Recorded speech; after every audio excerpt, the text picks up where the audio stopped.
Here is a Prisma authentication tutorial for you. We will start from scratch and implement registration, logging, and getting a user with Node.js, TypeScript, Prisma, and Postgres. I already prepared some bare bones for our project. First of all, in source index.ts, we have a super small Express application. Also, there is .env file and it is empty. And inside tsconfig.json, we have a standard configuration for Node.js. Now let's jump to the console and install all needed dependencies. As you can see here, we must install Prisma, TypeScript, TS Node, and types for Node.js. Now we want to execute some Prisma commands, and in order to do that we are using a CLI tool, which is obviously called Prisma. So npx Prisma, and now we can execute our command, and the first command will be init. As you can see here, we are getting quite a lot of output. Our Prisma schema was created in the folder Prisma/Prisma schema, and our next step must be to add a database URL and configure our source, so the database that we will use. Let's have a look on the project. Not a lot of stuff is changed. We have env, where inside we are getting database URL. As you can see, it already has Postgres. It was generated for us from Prisma. Now we have a Prisma folder with schema Prisma. As you can see here, we have a client part and data source part. And as provided here is already Postgres, we don't need to change anything. And the URL here is coming from environment variable database URL. This is exactly this database URL in our .env file. In order to start our project, you must have a Postgres. I already have that inside Docker. This is why here I need to update credentials. We have here Postgres. This is my user and password will be 123, and instead of localhost here I will use 0000 and the port will stay the same, and the database name for me will be Postgres. If you are running Postgres locally, the only difference will be that here instead of zeros you will have localhost, but you must also provide a login and password. Now it is time to generate our model inside schema Prisma. We're talking here about users authentication, which means we will store our users in the users table.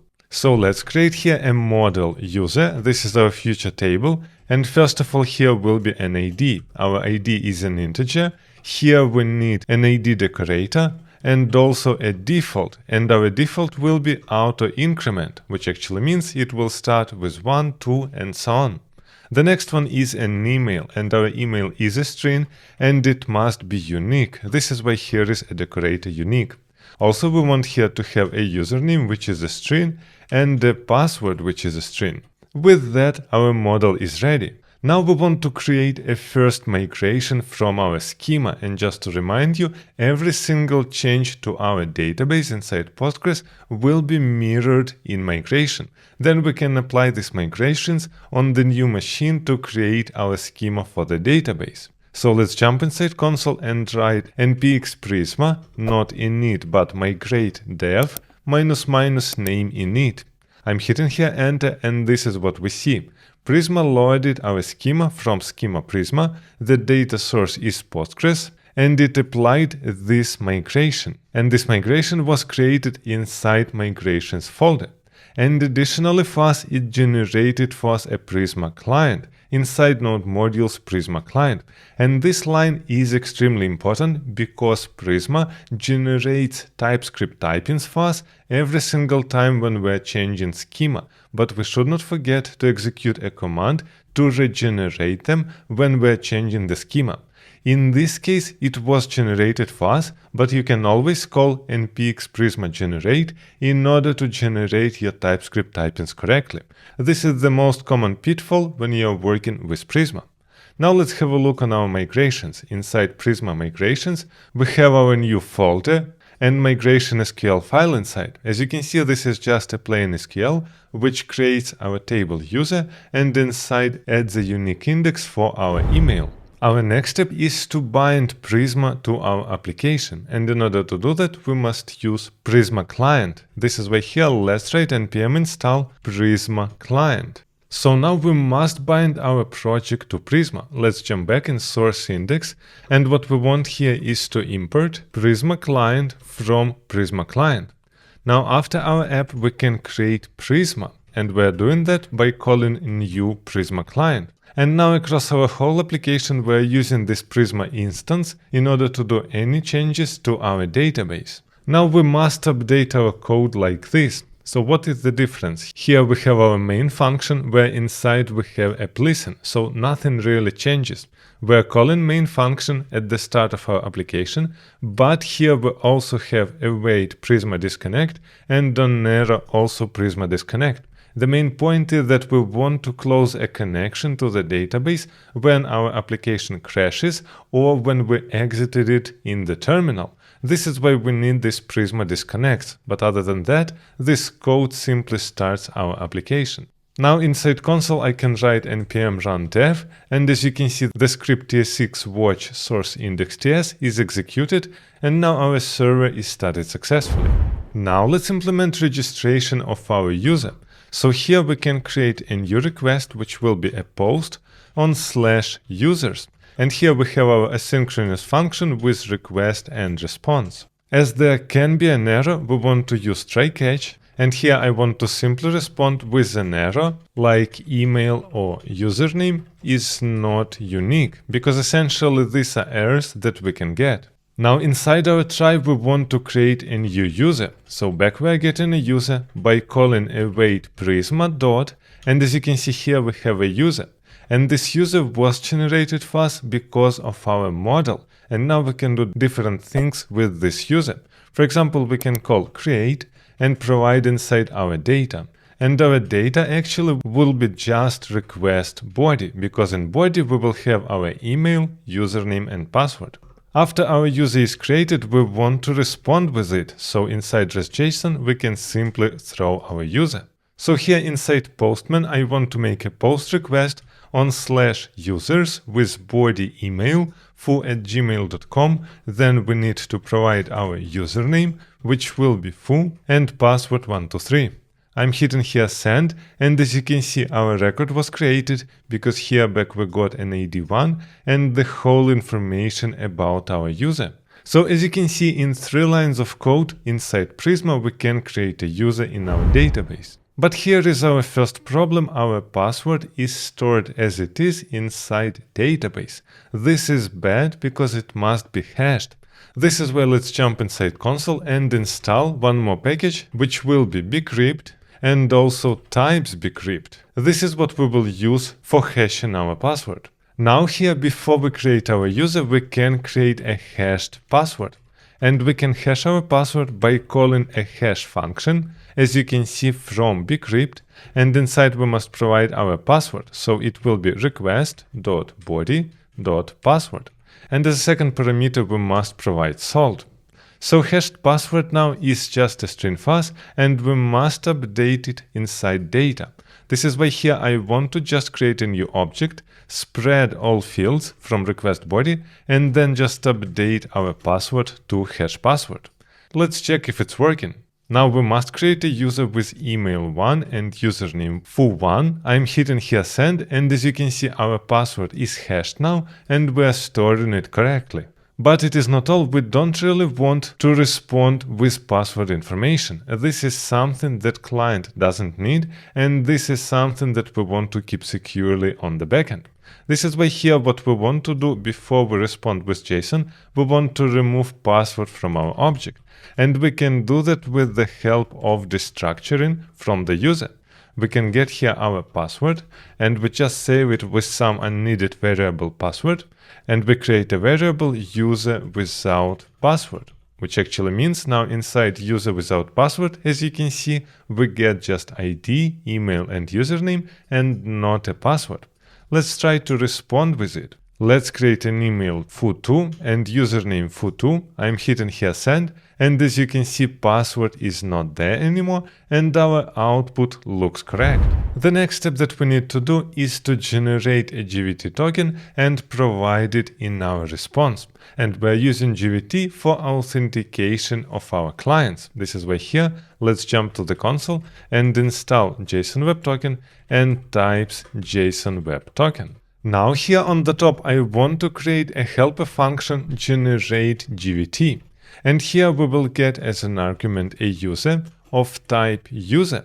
And as you can see, we're getting a user type from Prisma client, and you can see that these are all our fields: ID, email, username, and password. And our generate GVT must return for us a string. Now here we can return just sign function from JSON Web Token, and inside we're providing data that we want to store. In our case, it must be something unique, like for example, an email of the user. But as you can see, I'm storing it as an object, so we can add more fields later. And as a second parameter, we must provide a unique key. I will write here GVT secret.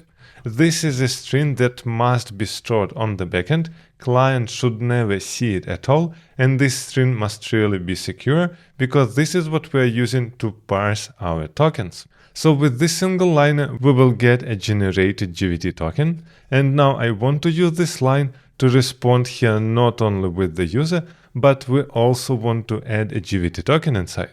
This is why here let's spread the whole user without password and just state here a token, which will be a generate GVT, where inside we're providing user, which actually means we will get an object with user information plus a token. Let's try again. Here is our new email foo3 and username foo3. I'm hitting here send, and as you can see, to all our information we're getting additionally a token, which is just a string, and client must store this token in the local storage or cookie and then use it later to authenticate requests. Our registration process is fully ready. Now it is time to implement logining. So let's create here a new post request on /user/login, and here is our async function with request and response. Again, here we need a try-catch construction where we're getting an error, and we want to respond with some error message, like for example an error, email or password are wrong. Now first of all, here when we're trying to log in, we're doing it with an email and password. So we need to try and find the user with such email. And in order to do that, we can use an await function with prisma.user.findUnique, and inside we're providing our condition. So it will be where email equals request body email. So this construction must return for us a user. As you can see here, it is either a user with all fields or null if it is not found.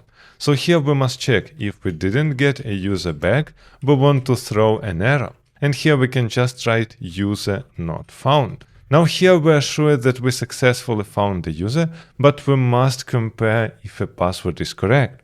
We can check here, is password correct, by using a compare function. And this compare function is coming from bcrypt, and we must provide inside the password from the body and also the password of the user. Now we can check if this password is not correct, then we also want to throw an error. So throw new error, and we can write inside incorrect password. After this, we can use the same drill like we did here.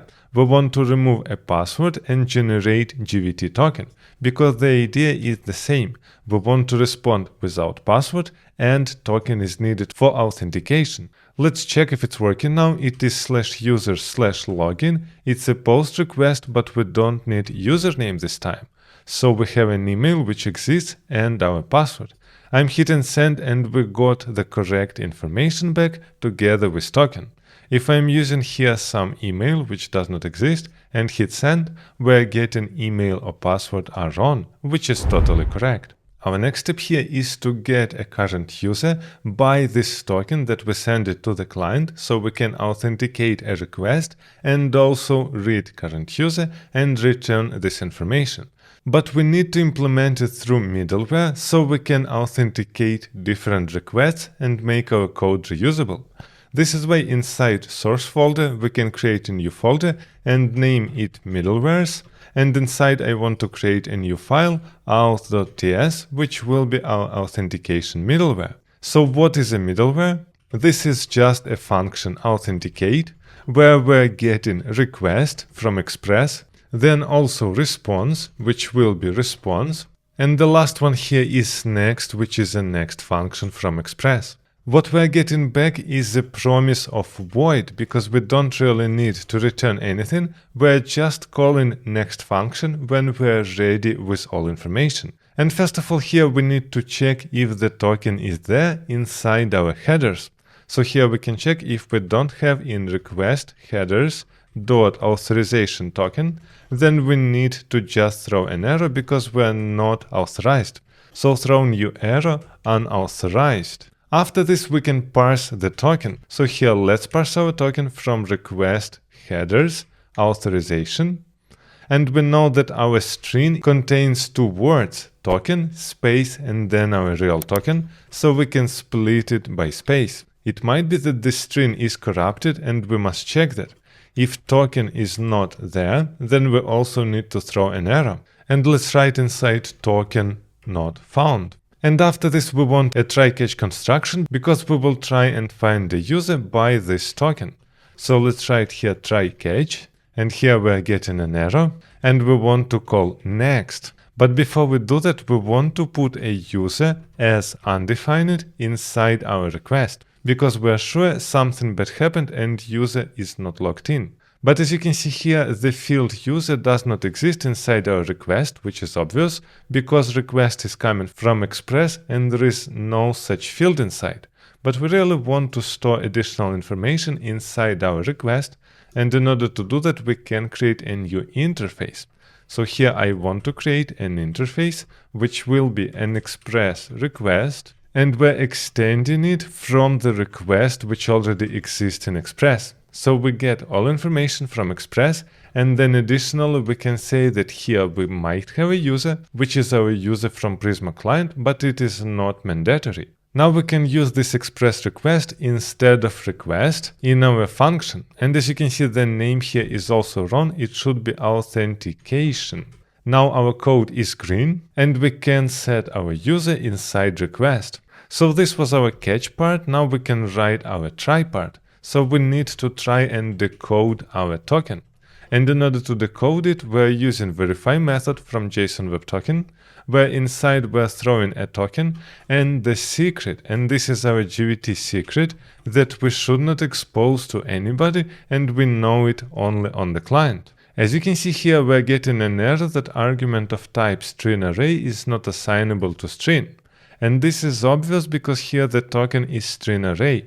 I splitted an array, but I didn't treat the second parameter. So here should be 1. In this case, token is a string, and we can verify it.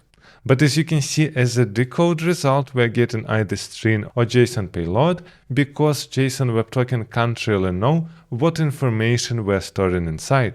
This is why here we can write as an object email string. In this case, we said, okay, inside the code, we have an object with an email field. And now we must try and find user in the database. But as you can see here, we don't have access to our Prisma. We can get it just by creating Prisma again and calling new Prisma client. Now here we can try to get our user exactly in the same way like we already did. It is Prisma user, find unique, and inside we're providing our predicate with where, and we're looking for our email, which will be decode.email. And this construction will return for us a user. But as you can see, await is red because we didn't write that this is an asynchronous function. So let's write here a word async, and now it is not red anymore.